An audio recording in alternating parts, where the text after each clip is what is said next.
few letters from people saying, you know what, I actually support this ban. I'm scared of those dogs. The amount of political capital that Justin Trudeau built with Indigenous Canadians is impressive. That's what made it so much of a shock. And why. How have you been doing since you got that $4 million settlement? I heard he had been sick. Saying, important announcement, come to the PQ headquarters.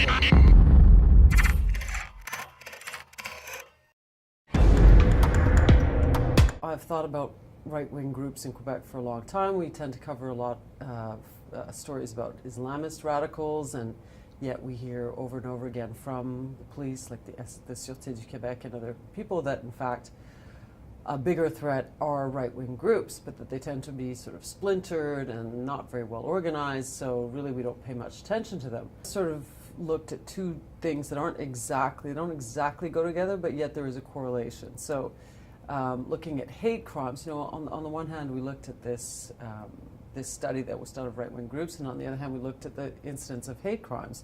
And yes, in fact, seeing bigger groups with more members in Quebec happen to coincide with more hate crime. I think people don't give Therrien enough credit, not just in Montreal, but generally around the league. At one point, before Carey Price got hurt last season, he had more wins than any other coach in the NHL over that 3-year period that he was coach. I think that he's very good at handling players.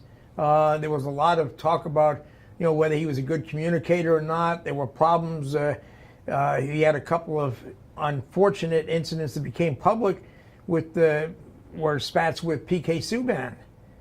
But if you ask Subban about it, he would say, well, he's trying to make me a better player. Subban understood it because Subban grew up with a father who was like that.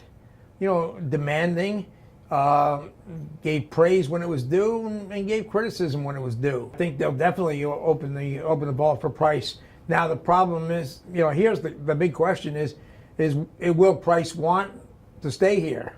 And I think he will. I think he's enjoyed his time here. I think he enjoys this team. I think he feels that this team can win. And, I think he'll stick around. This all starts with this guy, Serge Simon, who is the chief of the Gunasatake Band Council. It's a Mohawk territory near Montreal. 5 years ago, pretty much nobody knew who Serge Simon was outside of that community. He was an entrepreneur who was elected band council chief. He's been reelected once, and in the last couple of years, he has started to organize politically against the expansion of Alberta's oil sands into Quebec. So by organizing sort of a grassroots movement against the Energy East project, Serge Simon has made an alliance with chiefs across North America. So you have not only chiefs in British Columbia and Manitoba and Ontario, about 122 in all, but you're also talking about the Sioux tribe in Standing Rock in the United States, where the pipeline protests are ongoing, and so he's one of the people who has galvanized a sort of North American indigenous movement to slow down the expansion or stop. In his case, ideally, he would want to stop the expansion of Alberta oil sands into foreign markets. There was a major accident, Highway 40, in the Huntsic. It was pretty horrific. We didn't get a sense of what it really looked like right away. It was mostly police trying to direct traffic, firefighters trying to secure the scene, basically. So when we got there, the truck was still in place. The truck had been totally melted. The highway itself had caught fire. Parts of the highway had melted. The road surface has melted, and the emergency workers were there checking to see if the highway, the elevated portion of the Metropolitan, was actually going to hold up because of the fire that was there. I was actually doing an interview at Radio-Canada in the East End, and I got an email from the party saying, important announcement, come to the PQ headquarters. And as you know, the PQ headquarters is not far from the Radio-Canada tower. When I got in the news conference room, the way things were set up, and there were people that were crying, very upset about this. It's like when someone resigns, it's a big thing. But you knew exactly as soon as you walked in the room, you knew what was going on. We got a call from the spokesperson for the Dionne Quintuplets offering us an exclusive interview, us and the Journal de Montréal, because the Dionne Quintuplets Museum in North Bay, Ontario, which closed a year ago, is probably going to be demolished or be moved to a different site. And we jumped at the chance because they had not given an interview since they got a settlement totaling $4 million from the Ontario government in 1998. And we went in and started to interview them, and they're just so humble and down to earth. They're very sweet. I said, it's such an honor to meet you, because these ladies were so world famous. And they said, really? They're just very, very modest. And I sensed there was something else, and I said, well, how have you been doing since you got that $4 million settlement from the Ontario government? And there was a silence, and then Cécile Dionne said, I'm very unhappy. And I said, why? And she said, I lost all my money. I trusted somebody with my money, and now I have nothing. And I'm living in a place I don't like. The food is very bad, and I have nothing. I had heard he had been sick, but the subterfuge entailed in all of this blew my mind, because basically it was announced on the Thursday that he had passed away, and everybody assumed it happened just there and then. And in fact, he had passed away 4 days earlier in Los Angeles, and using a pseudonym, they they brought his casket aboard a plane.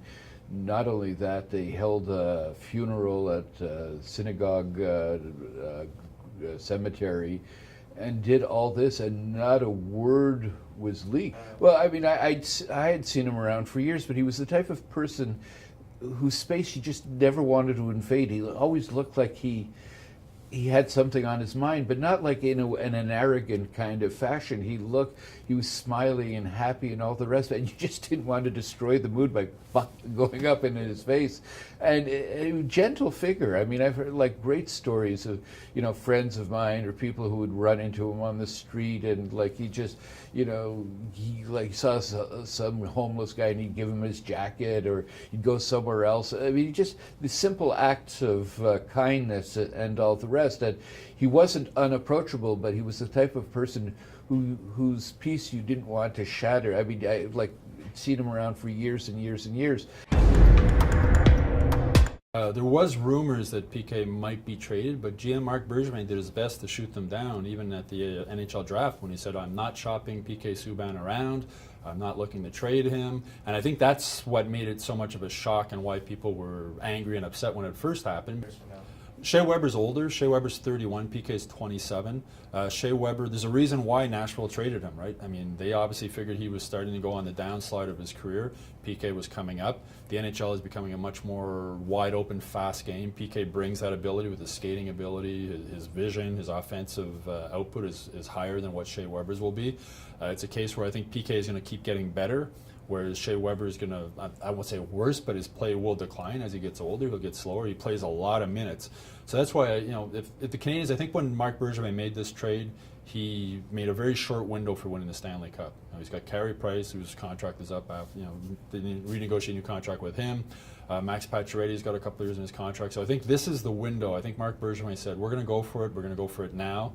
And he obviously felt that the Canadiens' odds of winning the Stanley Cup this season or next season are better with Shea Weber than they would have been with PK Subban. So that's why I say we'll see down the road. If the Canadiens, regular season, great start, everything's good, but if the Canadiens get wiped out in the first round of the playoffs, everybody will forget about this, and everybody was saying what a terrible trade, especially if Nashville's in the playoffs. So it's going to take a little while to figure out who the winner of this trade is, as with all big blockbuster trades.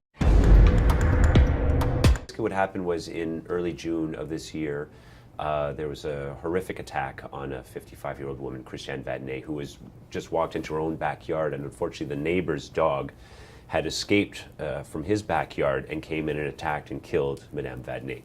And they found her, a neighbor found her later in the day. And initially, the police had said they believed it was a pit bull type dog that had orchestrated or done the attack. And so there's huge public outcry, and the mayor said within a couple of weeks, the mayor of Montreal, Denis Coderre, said that he was in favor of having some form of pit bull ban because a lot of people are scared of these dogs. And actually polling at the time, within 2 weeks of the attack, showed that something like 67% of Montrealers were in favor of having a pit bull ban. And so sure enough, within a few weeks after that, Mr. Coderre was true to his word and did institute a sweeping sort of new bylaw amendments to the animal control bylaw that we already had. And the biggest piece being that as of, say, around December 31st, you can no longer purchase a new pit bull or adopt a pit bull. And the idea of that is that within 8 to 10 years, there will be no more pit bulls on the territory of Montreal because current owners who have them, they'll eventually die out. So, and then on top of that, for current owners, fairly strict regulations in that you have to have a $150 license in order to have the dog, as opposed to, say, a $25 license for a regular owner or owner of a non-pit bull type dog. And they have to wear muzzles at all times. At the outside, you have to prove that you don't have a criminal background. And so that, if you're the type of person perhaps to use this dog as a weapon or a status, sort of an aggressive status symbol, that's what they're checking out for. But obviously it caused a lot of controversy among many pit bull owners and others throughout the country and the U.S.